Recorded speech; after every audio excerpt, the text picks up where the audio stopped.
صدق اللہ العظیم قال اللہ تبارک و تعالی فی شان حبیبہ و محبوبہ مخبرا وامرا ان اللہ و ملائکتہ یصلون علی النبی یا ایھا الذین آمنوا صلوا علیہ وسلموا تسلیما الصلاۃ والسلام علیکہ یا رسول اللہ وعلی آلک و اصحابک یا حبیب اللہ الصلاۃ والسلام علیکہ یا رسول اللہ۔ درود پاک پڑھ لیں۔ وعلی آلک و اصحابک یا جد الحسن والحسین۔ دعا ہے کہ اللہ تبارک و تعالی میرا پڑھنا، احباب کا سننا، فریقین کا سن کر سمجھ کر میرا مالک عمل کی توفیق عنایت فرمائے۔ کریم آقا صلی اللہ علیہ وآلہ وسلم نے ارشاد فرمایا، جس شخص نے مجھ پر ایک دفعہ درود پاک پڑھا، کتنی دفعہ جی؟ ایک دفعہ، اللہ تبارک و تعالی اس کے 10 درجے بڑھائے گا۔ قاری صاحب 10 درجے بلند ہوں گے، 10 گناہ معاف ہوں گے، اور 10 کیا نیکیاں بڑھ جائیں گے۔ نامہ اعمال میں 3 فائدے ہوتے ہیں، 3 نہیں 30 فائدے 10 ایک دفعہ درود پڑھنے کے، اور جو 100 دفعہ پڑھے، 100 دفعہ، اور پھر کریم نے ارشاد فرمایا اس شخص کی پیشانی میں ماتھے کے درمیان لکھ دیا جاتا ہے یہ نارے جہنم سے بھی آزاد ہے اور نفاق سے بھی آزاد ہے۔ نفاق وہ ہوتا ہے اندر سے بندہ کچھ ہو، متی بھائی باہر سے کچھ نہ ہو، کچھ ہو، تو ایسے بندہ منافق کہلاتا ہے۔ لیکن درود پڑھنے والے کے ایمان کی ضمانت مصطفیٰ نے دی ہے۔ مجھ پر درود پڑھنے والے، روز محشر تیرے ماتھے پر ایک سٹیمپ ہوگی، ایک مہر ہوگی جو ثبت کی جائے گی، جس پہ یہ لکھا ہوگا جنتی بھی ہے اور مومن بھی ہے۔ دیکھیں نا، بڑی بات ہے۔ پتہ یہ چلا جو میرے پاک نبی کریم صلی اللہ علیہ وآلہ وسلم کی ذات اقدس پہ درود پڑھتا ہوگا نا، وہ ایمان کی صحت کے ساتھ مرے گا۔ ایمان، اب دیکھیں نا، اللہ والے کہتے ہیں کہ ایمان کی صحت کے ساتھ مرنا بڑا درجہ ہے۔ وہ کہتے ہیں نا، ہر کوئی مال کا تو خیر کا، ہر کوئی ہوتا ہے اولاد کا خیر کا، ظاہری اسباب کا خیر کا، سارے معاملات کا خیر خواہی ہم رکھتے ہیں، لیکن فرمایا گیا کہ ایمان کی خیر خواہی زیادہ رکھو۔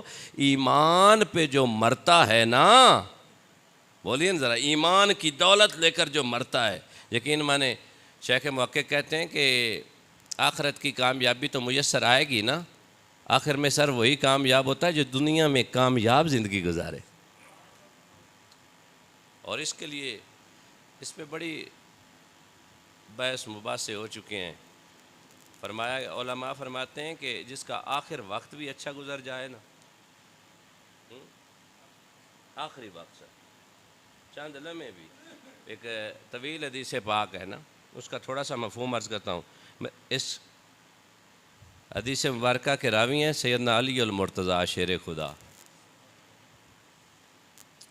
متی بھائی کریم آقا صلی اللہ علیہ وسلم کی حیات نور میں جب اسرائیل علیہ السلام اور جبرائیل علیہ السلام حاضر خدمت ہوئے تھے نا، تو سیدنا علی المرتضیٰ شیر خدا فرماتے ہیں کہ میرے کریم نے فرمایا تھا، اے جبرائیل میرے بعد میری امت کا کیا ہوگا؟ یہ وہ اشارہ کروں تو جبریل نے عرض کی، یا رسول اللہ صلی اللہ علیہ وسلم، اللہ تبارک و تعالیٰ نے آپ کو رحمت للعالمین بنا کر بھیجا ہے، محبوب اپنی امت کے بارے میں غم نہ کر۔ آپ کا رب فرماتا ہے آپ کا امتی مرنے سے 1 سال پہلے توبہ کر لے، پچھلی زندگی کے سارے گناہ معاف فرما دو۔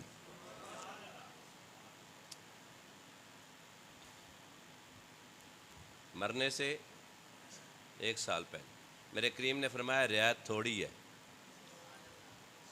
اس کو شیخ محقق کو میں زیادہ اس لیے پڑھتا ہوں کہ انہوں نے کمال بڑے کیے ہیں۔ محدث اور بھی بڑے بڑے ہیں، عظمتوں والے، انہیں کروڑوں سلام، پر شیخ محقق نے جو عشق مصطفیٰ کی بات کی ہے نا، کمال کر دی۔ کہتے ہیں کہ جبریل کو میرے پیارے نبی کریم صلی اللہ علیہ وسلم نے فرمایا، یہ ریلیکسیشن، یہ رعایت تھوڑی ہے، جا میرے رب سے عرض کر، تیرا محبوب چاہتا ہے میرے امتی کو اور رعایت ملے۔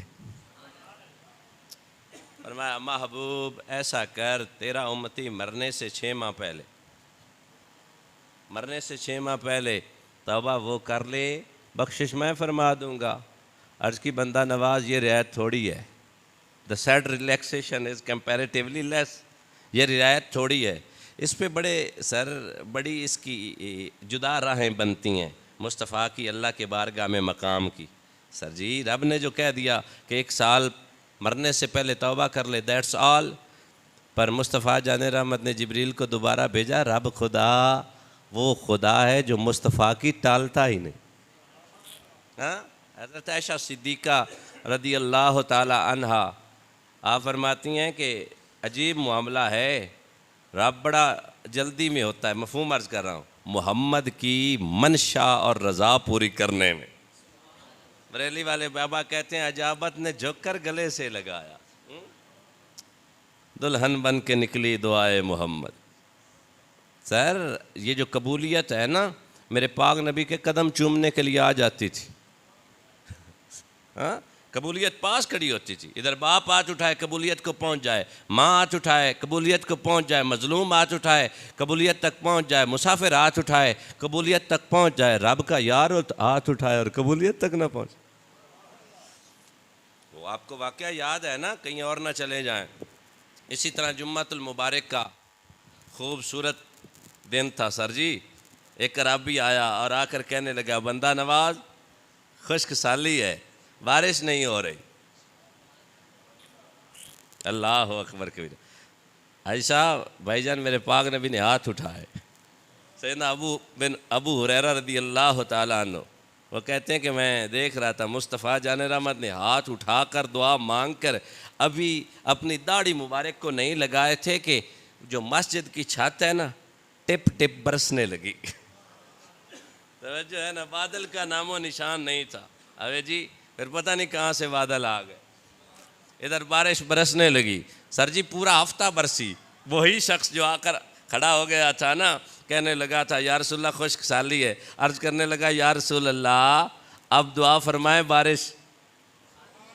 آئے آئے تیرے منہ سے جو نکلی کبھی نہ محلول ہوئی, ادھر زبان سے نکلی ادھر قبول ہوئی. عرض کی بندہ نواز اب دعا فرمائے. میرے پاک نبی نے قربان جاؤں بڑے بھائی جان یوں انگلی کا اشارہ کیا, سراؤنڈنگ میں برسے یہاں رک جائے. کچھ باتیں ایسی ہوتی ہیں جو روح میں اتر جاتی ہیں, لیکن پھر روح بھی تو ایسی ہو نا. اللہ اکبر. سر جی میرے پاک نبی نے اشارہ کیا, اس جگہ سے بارش تھم گئی اور سراؤنڈنگ میں گرد و نواح میں برسنے لگی, گرد و نواح میں برسنے لگی. اللہ کے محبوب کو اللہ تبارک و تعالیٰ نے بڑا مقام عطا فرمایا ہے, مقام محمود عطا فرمایا. حبیب بنایا ہے رب نے اپنے یار کو. سر جی کلیم اللہ بھی بڑی عظمتوں والے ہیں, خلیل اللہ بھی بڑی عظمتوں والے ہیں, نو اللہ بھی, روح اللہ بھی بڑی عظمتوں والے ہیں, اور حبیب اللہ کائنات عالم میں. اور حبیب کے بارے میں بتایا جاتا ہے جو سوکھا ٹرانسلیشن اور سوکھا ترجمہ ہے وہ یہ ہے کہ جیب ایک ہو اور ہاتھ دو ہوں.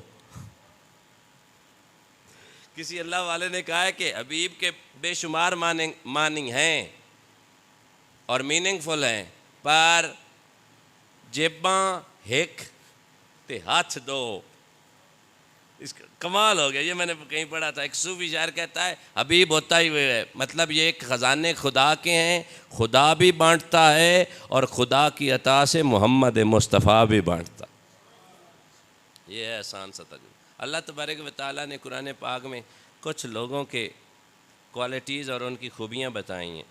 اللہ تبارک و تعالیٰ نے فرمایا کچھ لوگ ایسے ہوتے ہیں جنہیں میں آزماتا ہوں اور میری اس آزمائش کے بعد وہ کوئی گلہ نہیں کرتے, وہ کوئی شکوہ نہیں کرتے, وہ اپنے آپ کو یا کسی اور کو ملامت نہیں کرتے. مالک پھر کیا کرتے ہیں, فرمایا جب بھی ان پر آزمائش تکالیف مصائب آتے ہیں نا, ان کی زندگی کے دروازے پر یہ دستک دیتے ہیں تو وہ کہتے ہیں اِنَّ لِلَّهِ وَإِنَّا عَلَيْهِ راجعون. میرے پاک نبی کی یہ سنت بھی ہے. کریم نے فرمایا جب تم پر کوئی آزمائش آئے نا, پریشانی آئے نا, تو اللہ کی بارگاہ میں یہ کہنا کہ اے میرے مالک ہم تمہارے لیے ہی ہیں اور تمہاری ہی طرف رجوع کرنے والے ہیں, تمہاری طرف ہی لوٹنے والے ہیں. یہ جو کربلا والا معرکہ ہے نا, اس کا معاملہ بھی اس کے گرد ہی ریوالو کرتا ہے. حضرت امیر معاویہ رضی اللہ تعالیٰ عنہ کے وصال کے بعد 60 ہجری میں نے چونکہ روانگی تھوڑی سی پڑھنی ہے, یزید کو خلافت ملی یا وہ بادشاہ بنا, خلافت تو نہیں کہہ سکتے نا، ہاں خلافت تو نہیں نا۔ اور میں پڑھ رہا تھا ادھر سے اس بک سے نا کہ حضرت امیر معاویہ رضی اللہ تعالیٰ عنہ نے اپنے مختلف مشیروں سے نا سر مشورے کیے تھے کہ اب کیا کرنا چاہیے۔ اس وقت بنو امیہ کے جو ہے نا لوگ زیادہ تر بڑی پوسٹوں پر فائز تھے۔ حضرت امیر معاویہ نے جب لوگوں سے مشورے کیے نا کہ اس حال میں ہمیں کیا کرنا چاہیے، ان لوگوں نے مشورے دیے کہ اگر بنو امیہ سے کوئی بادشاہ نہ بنانا تو انتشار پیدا ہوگا۔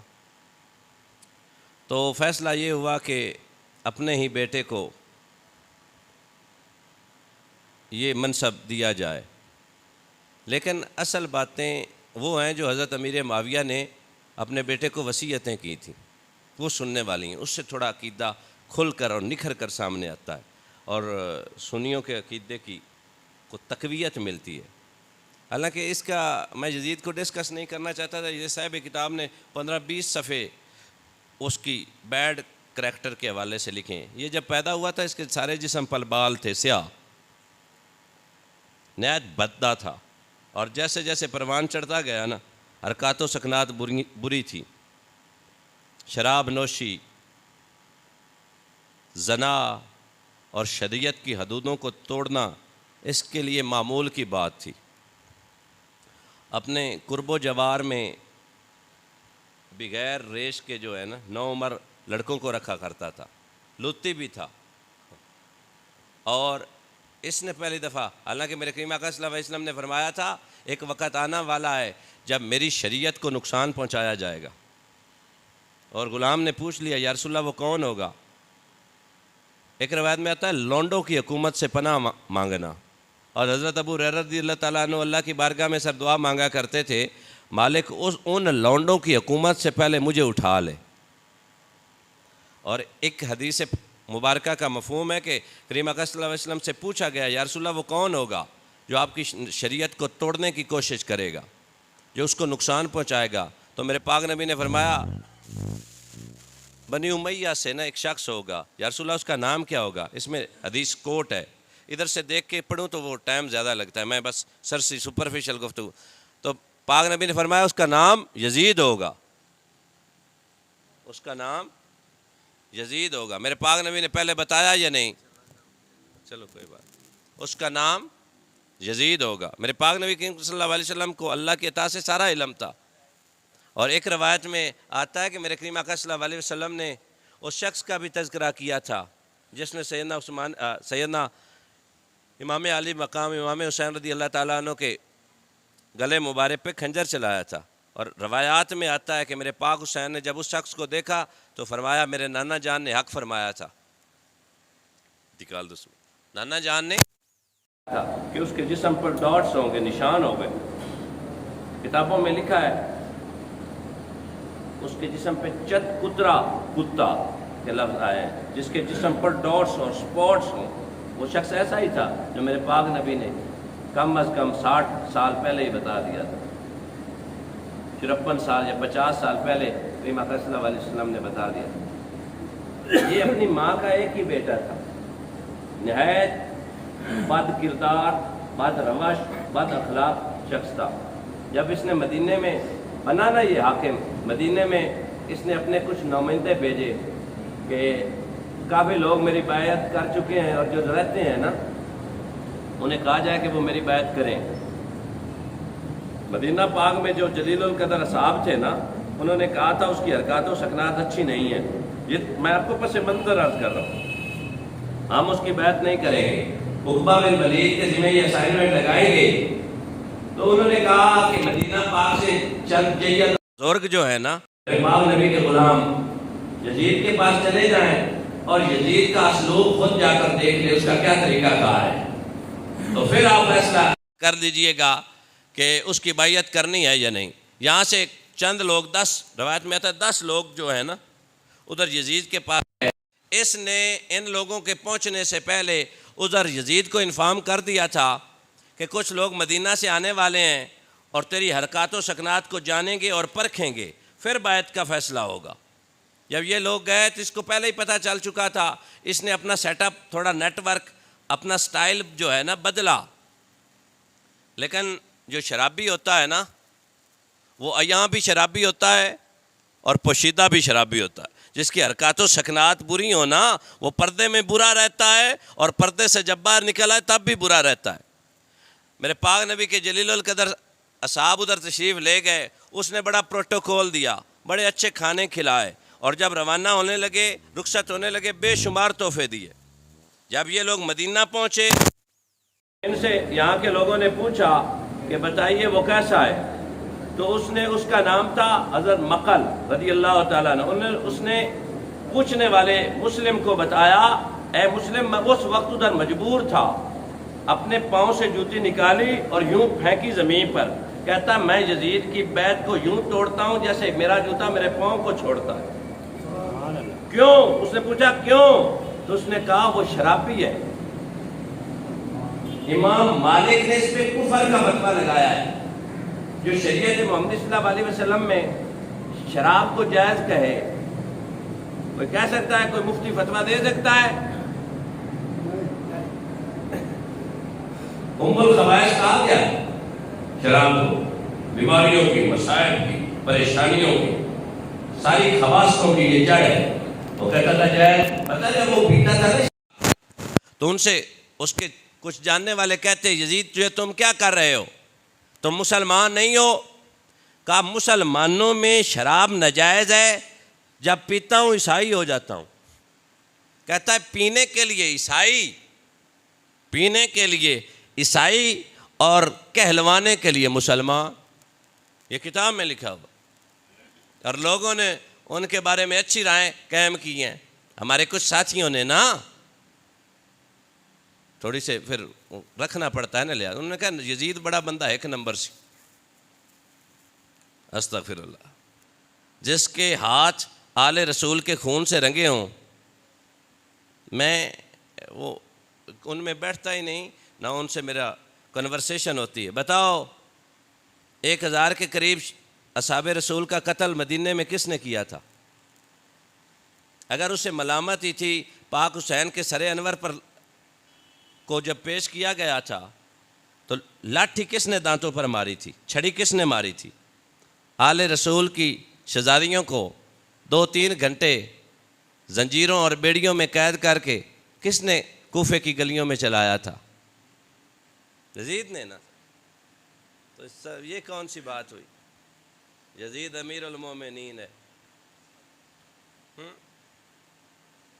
انہوں نے لوگ جو گئے تھے اس کے پاس 10 لوگ, وہ کہنے لگے, ایک صحابی بولا خدا کی عزت کی قسم اس نے مجھے 1,00,000 درہم اور دینار دیا ہے, 1,00,000 درہم یا دینار دیا ہے, پر میں حق سے کیسے پیچھے ہٹوں؟ وہ تو زانی ہے, وہ تو شرابی ہے, وہ تو بندر کھلاتا ہے, یعنی بندر کھیلتے تھے, اس کا ایک بندر مر گیا تھا, 2 دن اس کی یاد میں روتا رہا.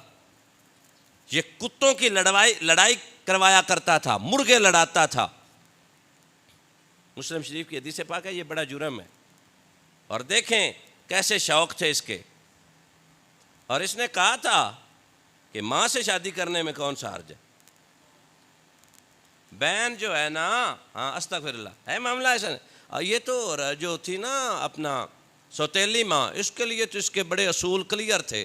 یہ کہتا تھا مسئلہ ہی کوئی نہیں, معاذ اللہ استغفر اللہ. حالانکہ قرآن پاک کی نص قطعی ہے کہ تم پر یہ رشتے سارے حرام ہیں, ماں, بہن, بیٹی, پھپھی, خالہ, قرآن پاک میں ہے.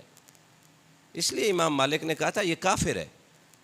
اس پہ لوگوں کا اختلاف ہے علماء کا, کچھ اس کے کفر کا فتویٰ دیتے ہیں, کچھ نہیں بھی دیتے.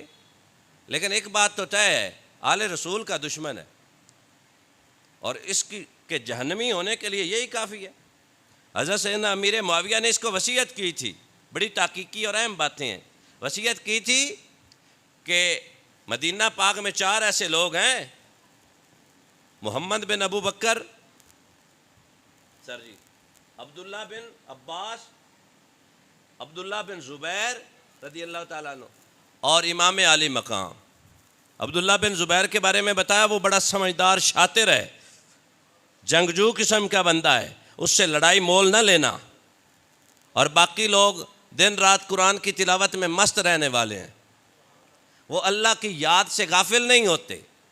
ہاں ان کو اپنے ساتھ ملانے کی کوشش کرنا.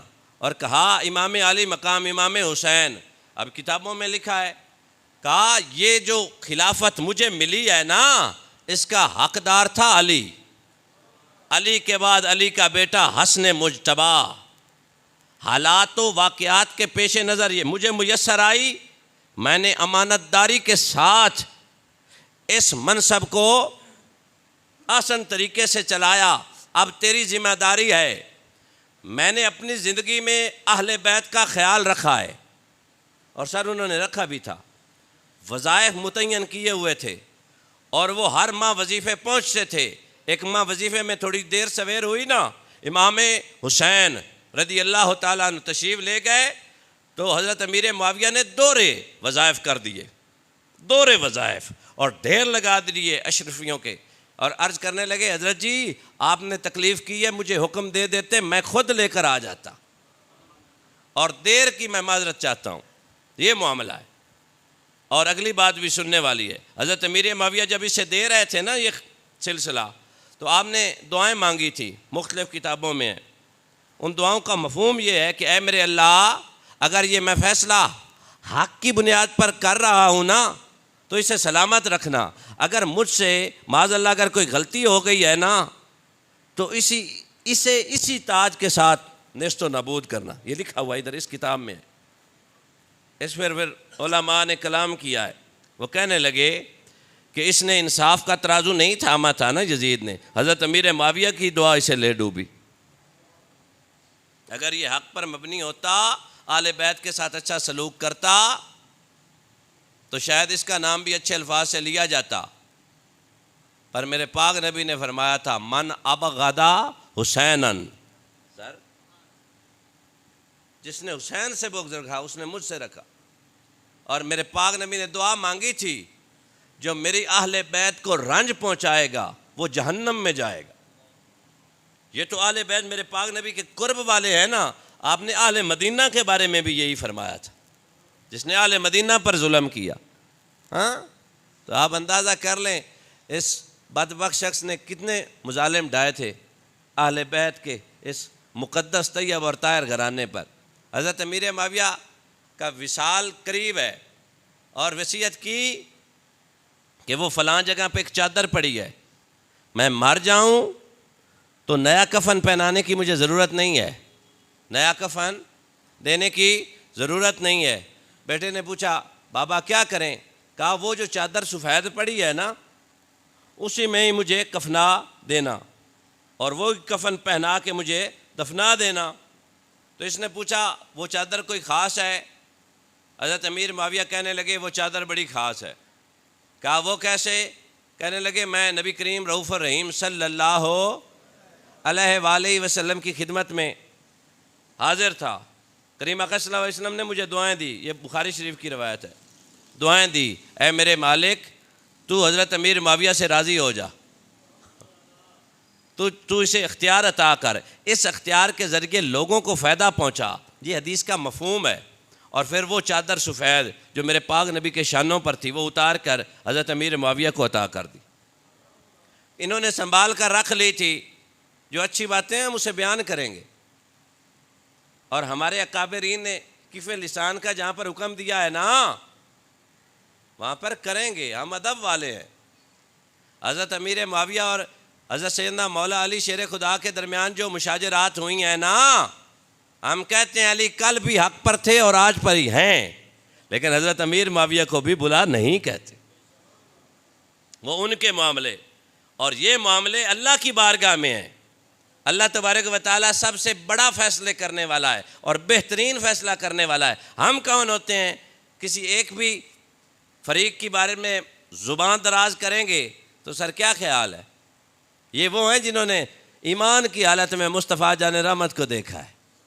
اور میرا کوئی ایسا لیکچر ہوتا ہی نہیں جس میں میں یہ روایت نہ پیش کروں. میرے کریم نے فرمایا تھا جس نے مجھے دیکھا وہ جنتی.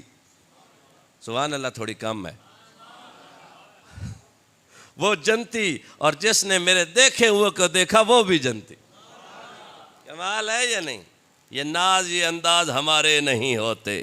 گر دامن میں ٹکڑے تمہارے نہیں ہوتے، بے دام ہی بک جائیے بازار نبی میں، اس شان کے سودے میں خسارے نہیں ہوتے صلی اللہ علیہ وسلم۔ کہا وہ چادر مجھے پہنانا ہے نا سر اہم گفت۔ پھر حضرت سیدنا امیر معاویہ کا وصال ہونے لگا، ایک اور وصیت فرمائی، کہا جاؤ اس الماری میں ایک کپڑے میں کچھ چیزیں لپیٹی ہوئی ہیں۔ پوچھا یہ کیا ہیں؟